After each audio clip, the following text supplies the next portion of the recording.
Stay Away, I Corinthians 5:11. By Pastor John Frederickson. A professing Christian couple was living in open sin, causing another Christian couple to withdraw their fellowship.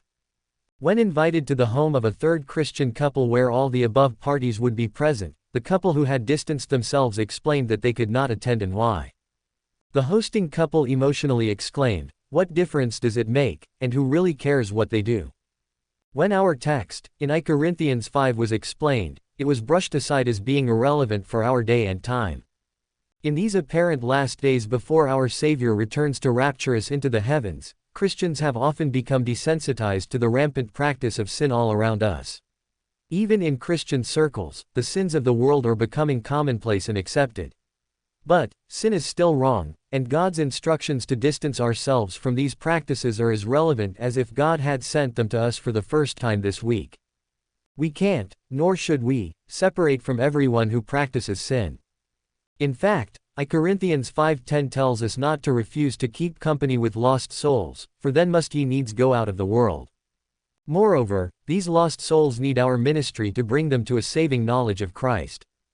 However, God's standard for us is different with professing Christians who practice 6 very specific sins. In verse 11, the Lord tells us, not to keep company, if any man that is called a brother be a fornicator, any sexual sin, or covetous, or an idolater, or a railer, or a drunkard, or an extortioner. With such an one no not to eat. By the way, there is no exception even for family members in this standard of separation. Why? I Corinthians 5:6 explains the leaven of sin can spread to us and pull us into these sinful practices. 2 Thessalonians 3:14 gives a second reason. God uses your withdrawal of companionship to bring them to a condition of being ashamed of their sin and willing to change. So, we should not be naive enough to think we couldn't be drawn into sin, nor should we refuse to be God's instrument to evoke divine conviction and needed change in others. Does the lifestyle and conduct of professing Christians make any difference in deciding whether or not to share time and meals with them? According to I Corinthians 5:11, it should.